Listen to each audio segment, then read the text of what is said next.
Hello friends and welcome to the channel Angry Engineer. In this video we will study gray to binary code converter. Okay, not conversion, converter. Okay, so in this the input will be the gray code, 4-bit gray code. अब जो 4 bit का एक grey code रहेगा उसके 16 possible combinations रहते हैं. ठीक है, मीन्स 0 to 15. मैंने यहाँ तक 12 तक ही लिखा है मेरे पास क्योंकि जगह नहीं है यहाँ पे. ठीक है, तो मैंने यहाँ पर 12 तक ही लिखा है. आप उसको 15 तक ऐसे ही कंप्लीट कर लेना. और आपको अगर इसमें कन्फ्यूजन है कि ग्रे टू बाइनरी अगर हम कन्वर्जन देख रहे हैं तो उसका मैंने वीडियो ऑलरेडी बना चुका हूँ. ठीक है, तो उसको आप रेफ़र कर सकते हो मेरे चैनल पे. इसी प्लेलिस्ट में प्लेलिस्ट रेफ़र करो और इसमें आपको डिजिटल इलेक्ट्रॉनिक्स की और भी कई वीडियोस मिलेंगे. ठीक है, तो मैंने यहाँ पर 12 तक ही लिखा है. तो ये है कन्वर्जन टेबल. ठीक है, अब इस कन्वर्जन टेबल पे से हमको बनानी है इक्वेशंस. इसकी इक्वेशंस कैसी बनानी है? फॉर एग्जांपल अगर मैं B4 के लिए इक्वेशंस बना रहा हूँ तो देखो क्या करना है, क्या देखना है इसमें, यहाँ पे कौन सा नंबर आएंगे वो कहाँ से लाना है. ठीक है, तो वो देखना है हमको यहाँ से. ठीक है, फॉर एग्जांपल मेरे को B4 ही बनाना है तो मेरे को यहाँ पे G4 की ये वर्टिकल लाइन देखनी है. ठीक है, मैं वर्टिकल लाइन देखूंगा और वो ऐसे नंबर्स ढूंढूंगा इन डेसिमल्स में से जिसके सामने 1 है. ठीक है, अब देखो 8 से शुरू हो रहा है, 8 के सामने 1, 9 के सामने 1, 10 के सामने 1 एंड ये 1 जो कंटिन्यूस करेंगे वो अप टू 15.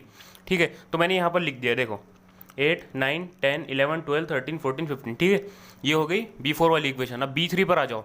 B3 की इक्वेशन बनानी है मेरे को तो मैं G3 को रेफ़र करूँगा. G3 में देखो कहाँ पर 1 है, 4, 5, 6, 7, 8, 9, 10 एंड 11. ओके, तो अभी इक्वेशन में क्या लिख देंगे, फंक्शन में क्या लिख देंगे 4, 5, 6, 7, 8, 9, 10, 11. ठीक है, वैसे ही आपको ये B2 और B1 की बनानी है. ठीक है, एक बार हमने इक्वेशन बना ली. ठीक है, इक्वेशन बनाने के बाद हमको बनानी है इसके के मैप, चारों ही इक्वेशन के. ठीक है, के मैप के लिए भी आप मेरी प्लेलिस्ट रेफ़र कर सकते हो कि कैसे करना है. ठीक है, सो अभी मैं इसमें आपको B4 की या कोई एक के मैप बनाकर दिखाऊंगा. ठीक है, बाकी की आपको बनानी, क्योंकि अगर मैं पूरा चारों के चारों के मैप अगर बना के आपको इक्वेशन बना के दिखाऊंगा तो बहुत ज़्यादा लेंथी हो जाएंगी वीडियो. ठीक है, हमको शॉर्ट रखनी है क्योंकि most of the engineers study 1 night before the exam. ठीक है, सो परंपरा है. ठीक है, सो मैं अभी यहाँ पे के मैप बनाऊंगा कोई तो भी एक इक्वेशन की. ठीक है, उसको भी एक्सप्लेन करूँगा. सो दिस इज़ द के मैप फॉर फंक्शन B3.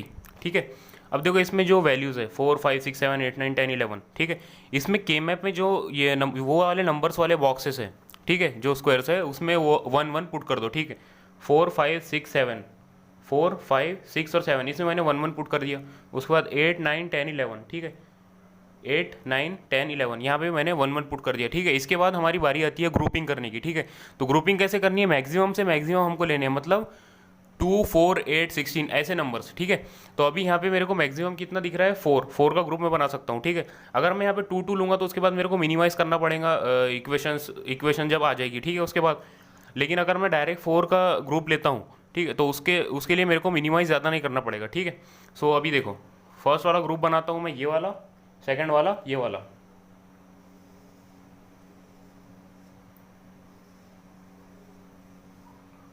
ठीक है, तो ये बन गया 2 ग्रुप, फर्स्ट वाला ग्रुप ये, सेकंड वाला ग्रुप ये. ठीक है, अब इक्वेशन कैसी बनेगी इसकी, तो इक्वेशन ऐसी आएगी इसकी कि ये वाले सारे तो कैंसिल हो जाएंगे. ठीक है, G2 G1 बार कैंसिल हो जाएगा G2 G1 से, G2 बार G2 से, G1 G1 बार से. ठीक है, ऐसे ये कैंसिल हो जाएंगे सारे के सारे.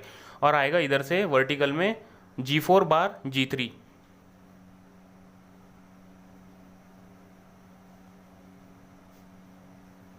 प्लस अब ये वाले ग्रुप को देखो, ये वाले ग्रुप में भी ये सारे कैंसिल हो जाएंगे. ऐसे प्रोजेक्ट कर रहा है नहीं, तो ये वाले सारे कैंसिल हो जाएंगे और ये वाला जो है ऊपर वाला एलिमेंट. ठीक है, तो G4 G3 bar.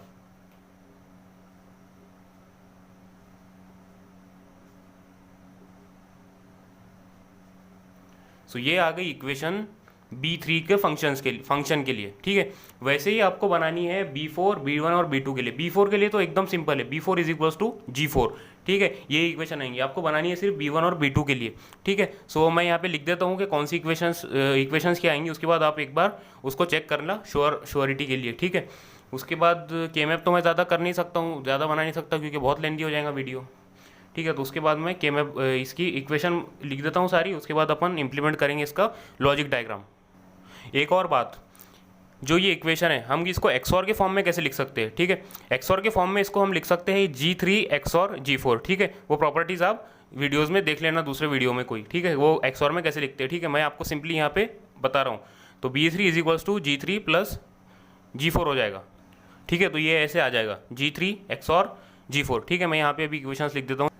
So these are the 4 equations of these 4 functions, ठीक है। कि मैंने इसको XOR के फंक्शन में लिखा है। आपकी आएगी इक्वेशन वो सिंपल वाले फॉर्म में, उसको आपको कन्वर्ट करना है XOR के फॉर्म में, ठीक है। और अगर आपको XOR का फॉर्म कन्वर्ट करना नहीं भी जम रहा है तो उसके लिए एक शॉर्ट ट्रिक है, ठीक है।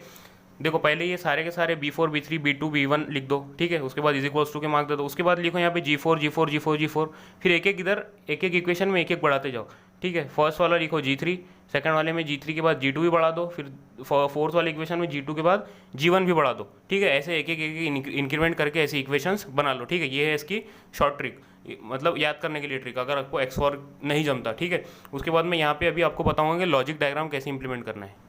So this is the logic diagram implementation of this functions, ठीक है। अब फर्स्ट वाली लाइन देखो, G4 is equals to B4 है, ठीक है। B4 की जो वैल्यू रहेंगी वही G4 की वैल्यू रहेंगी, इसलिए मैंने सीधे सिंगल लाइन से इसको कनेक्ट कर दिया, इसके बीच में कोई ऑपरेशन परफॉर्म नहीं किया है, ठीक है। उसके बाद देखो B3 लाने के लिए क्या करना है, मेरे को G4 और G3 का XOR करना है, ठीक है। तो मैंने G4 का यहाँ से अब ये XOR गेट लिया मैंने, XOR ऑपरेशन परफॉर्म करने के लिए।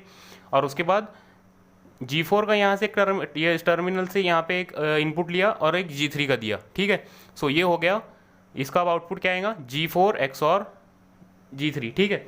अब मेरे को B2 लाने का है, तो B2 लाने के लिए क्या है, G4 XOR G3 XOR G2, ठीक है।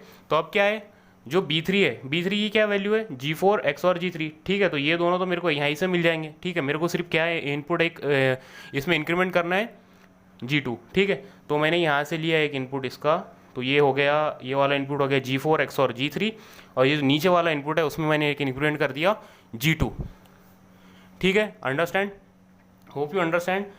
If you understand you can you make sure you subscribe the channel and like the video, and you have any query and confusion you can directly message me on my Instagram, ठीक है। तो last equation देख लो, last equation है B1 लाने के लिए मेरे को करना है G3 G4 G3 G2 इनका XOR।